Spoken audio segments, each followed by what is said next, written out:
Alors, oui, donc effectivement, on a parlé d'astrologie. Moi, je ne partage pas du tout les positions astrologiques de nos amis Marie-Christine et Liliane. Cette astrologie, c'est une très vieille astrologie, effectivement, mais elle est un petit peu à la dérive. Son grand défaut, en fait, de l'astrologie telle qu'elle est pratiquée actuellement, c'est qu'elle elle veut beaucoup expliquer de choses. Enfin, elle veut tout expliquer, en fait. Moi, je crois plus à... Je suis tout à fait d'accord avec Marcel quand il dit il faut que les choses soient simples et qu'elles soient facilement transmissibles. Or, l'astrologie actuelle, elle est tout sauf simple et tout sauf transmissible. La plupart des astrologues que je connais, ils ne transmettent pas leur savoir, ils traduisent, ils disent certaines choses de leur savoir, mais les gens ne connaissent pas l'astrologie pour autant. Pourquoi ? Parce que cette astrologie leur a demandé beaucoup de temps et que donc ils ne peuvent pas la transmettre. Donc ils ont un savoir qui est intransmissible, ils peuvent on peut jouer sur les mots. Ce qui est amusant, c'est quand les gens jouent sur les mots. Transmettre, ça n'est pas simplement traduire. Transmettre, ça veut dire donner l'outil à la personne. C'est pas simplement lui dire ce que l'outil dit. Ou ce qu'on... Donc là, souvent dans la vie, il y a des pièges linguistiques. On emploie un mot pour dire des choses complètement différentes. Un astrologue qui dit qu'il va donner une consultation à un client, il va dire « je lui transmets l'astrologie ». Mais en réalité, il ne lui transmet pas l'astrologie. Il lui transmet des choses qu'il dit avoir trouvées dans l'astrologie, mais ce n'est pas une véritable transmission. Une véritable transmission, c'est véritablement que la personne soit capable de faire la même chose que celui qui lui donne la chose. Donc là, je pense que le XXIe siècle est on le voit beaucoup, par exemple, avec tous les appareils que nous avons. Par exemple, le PC, le personal computer. Les gens veulent savoir se servir eux-mêmes des outils. L'idée ils utilisent leur propre voiture, leur propre ordinateur, leur propre téléphone. On n'est plus à une époque où on a un chauffeur. En fin de compte, tous ces praticiens, c'est un peu comme des chauffeurs. C'est-à-dire vous ne conduisez pas votre voiture, ils se mettent à votre place, ils disent « je vais vous conduire », et puis vous êtes dans la voiture, vous suivez. Bon. Donc effectivement, l'astrologie, elle a quand même un train de retard. Elle est... et souvent les gens vous disent « oui, mais quand voulez-vous qu'on transmette l'astrologie ? Moi j'ai mis 15 ans, 10 ans pour apprendre l'astrologie, quand voulez-vous que je transmette ?» Effectivement, cette astrologie-là, elle est intransmissible. Mais est-ce qu'il y a une astrologie qui est transmissible ? C'est la question. Alors, il faut trouver, c'est ça qui est le but de la chose. Alors, évidemment, vous avez par exemple les 12 signes zodiacaux qui sont une chose très simple. Bon. Mais moi je crois qu'effectivement, je suis d'accord avec vous, il faut passer par-dessus la tête des praticiens, il faut directement être en contact avec le public. C'est le public finalement qui est important. Si le public ne comprend pas ce qu'on lui dit et ne peut pas lui-même intégrer ce qu'on lui dit, c'est qu'il y a un problème. Maintenant, on construit des usines à gaz, des trucs énormes, et là, il n'y a que des spécialistes qui savent se servir de ça. C'est fini, ça, maintenant. Il faut que le produit soit simplifié. Donc moi, j'ai élaboré un nouveau concept qui s'appelle l'astrocyclone, A-S-T-R-O-C-Y-C-L-O-N. Donc c'est le nouveau concept de l'astrologie, l'astrocyclone. Donc c'est un cycle de 7 ans qui se renouvelle en permanence. Donc tous les 7 ans, il y a un changement, il y a un nouveau cycle qui se déclenche. Alors ce que j'aimerais, pour me faire comprendre très rapidement, c'est parler par exemple de la notion de vengeance. La notion de vengeance renvoie directement à la notion du futur. Quand je dis je vais me venger, on se projette dans le futur. Donc ça c'est très important. Donc quelque part, je dirais pour simplifier, que l'astrologie, c'est la science de la vengeance. C'est-à-dire que c'est le moment où la personne va pouvoir, soit on va se venger sur elle, soit elle va pouvoir se venger de ce qu'elle a supporté, de ce qu'elle a subi. Bon, c'est un peu provocateur cette façon de dire, mais c'est pour montrer qu'on peut être très concret. Et effectivement, vous savez toutes les paroles, tel qui rit, vendredi, dimanche pleurera, tu ne perds rien pour attendre. Ce qui est montré, c'est que dans la vie courante, les gens ont cette perception que les choses vont bouger, que les choses vont se renverser. Voilà, on a parlé de ça déjà, on paye un jour. Oui, mais en reniant le passé. Voilà, alors on paye un jour, effectivement, et la question c'est de savoir à quel moment on va payer. Et donc justement, avec l'astrocyclone, on va pouvoir dire que telle personne, par exemple, elle va pouvoir rétablir les choses à telle époque, dans 2 ans, dans 3 ans, etc. Donc les gens, ils voient tout à fait l'astrocyclone, c'est très simple. Il y a une phase de 3 ans et demi, une phase de 3 ans et demi qui monte, une phase de 3 ans et demi qui descend, donc tout le monde comprend parfaitement. Donc finalement, les 12 signes zodiacaux qui ont fait la popularité de l'astrologie, ce n'est pas une technique prévisionnelle, les 12 signes zodiacaux. C'est parce que vous savez que quelqu'un est du bélier ou du taureau que vous avez une idée du temps où vous n'êtes pas dans la prévision. Donc là, depuis un siècle, les astrologues ne sont pas arrivés à transmettre au public le moindre outil prévisionnel. Vous demandez aux gens... C'est ce que j'ai compris ici. Ce n'est pas du tout ce que j'ai compris ici. Justement, c'est ça le problème. C'est pour ça que je les ai fait parler, précisément pour montrer que c'est pas du tout... Mais Marie-Christine et Claudine viennent de parler justement de ça. Quoi? De prévision. Oui, mais elle ne fait pas le public. Marie-Christine n'est pas le public. C'est la différence. Moi, ce qui m'intéresse, c'est pas que... Elles, justement, elles ne sont pas le public. Elles appartiennent à une secte particulière d'astrologues. Elles ont une connaissance et un feeling qui est très particulier. Oui, mais ce n'est pas une connaissance qui est répandue dans le public.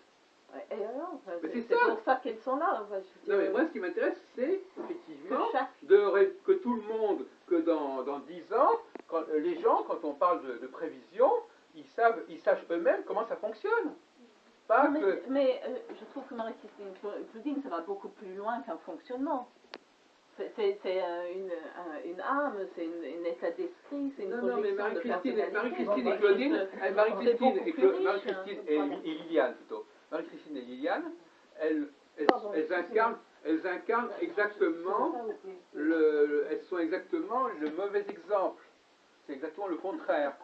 C'est-à-dire qu'elles incarnent le cas de catégories de minorités très particulières qui sont susceptibles d'avoir cette connaissance, alors que moi je parle d'une majorité qui doit avoir cette connaissance. Mais moi je dis que c'est plus qu'une connaissance, c'est pas une... Non, mais... C'est pas comme de... Il faut quand même interpréter. Bon, enfin, vous avez la lune dans le cancer. Bon, alors c'est pour ça que vous voulez, évidemment, diffuser le maximum de connaissances dans le public. C'est tout à fait louable. Non. Seulement d'autres peuvent penser que c'est un peu utopique. Non, mais... Est-ce que je peux... Non, mais... Voilà.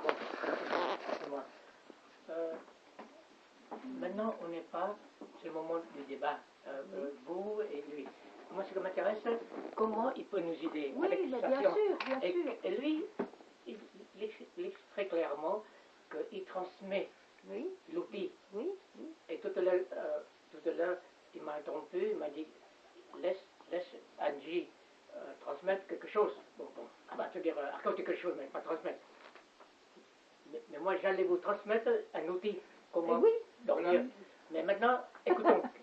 Oui, je voulais savoir l'outil. Le débat, c'est de laisser...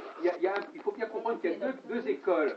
Il y a l'école qui dit, voilà, on a un outil qui est relativement simple et toute personne va pouvoir utiliser cet outil.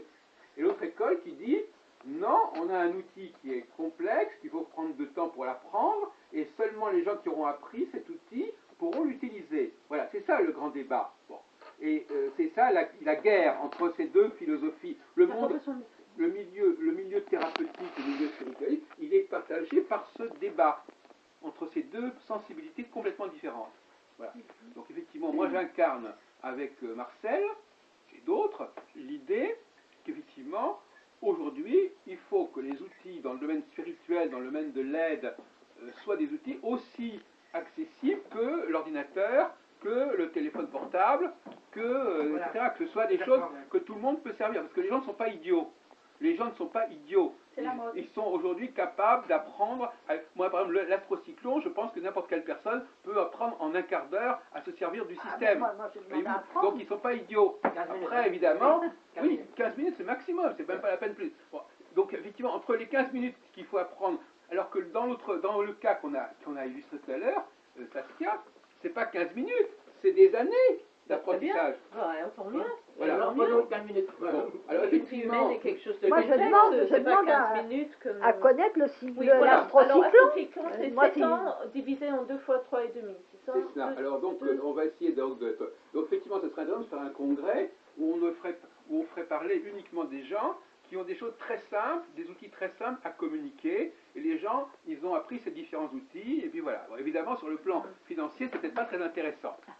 Parce qu'effectivement, si tout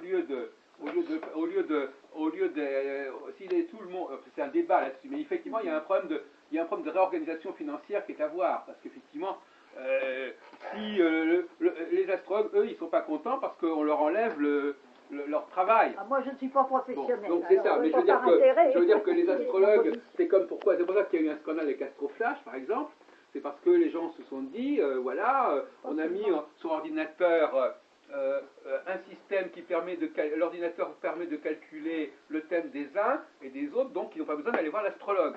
Bon, ça y a une levée de bouclier à cause de ça. Bon. Absolument. Bon. D'accord. Mais enfin, je veux dire, si vous voulez, c'est que, il y a ce débat permanent.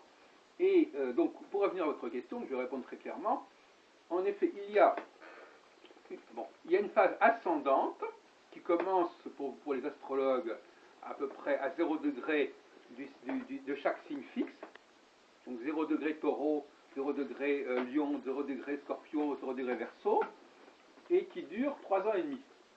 3 ans et demi, ça fait à peu près, donc ça fait 3 fois, voilà. Donc 3 ans et demi, il y a une progression. Alors il y a ce qu'on appelle je vais simplifier. Bon, donc pendant 3 ans et demi, il y a une montée en puissance, effectivement, qui fait que les gens qui avaient acquis le pouvoir pendant la période précédente, pendant la période descendante qui a précédé, ils vont perdre ce pouvoir. Donc il y a une transmission de pouvoir.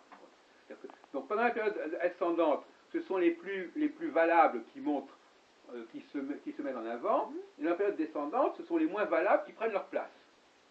Hein, parce qu'ils perdent d'énergie, donc ceux qui étaient en haut, ils s'essoufflent, ils se perdent, et donc ce sont ceux qui sont les plus faibles qui prennent leur place. Et puis ça continue comme ça, à un moment donné, la période ascendante fait que c'est à nouveau ceux qui étaient les plus forts qui reviennent en puissance, et qui vont prendre la place de ceux qui étaient les plus faibles. Donc il y a une alternance comme ça de 2 catégories de personnes. Et donc la notion de vengeance, pour revenir à cette notion-là, c'est l'idée que, à un moment, que les gens qui ont, pendant la période descendante, ceux qui ont été humiliés, ceux qui ont été abaissés par des gens qui étaient relativement pas très intéressants, ils vont montrer à nouveau leur force.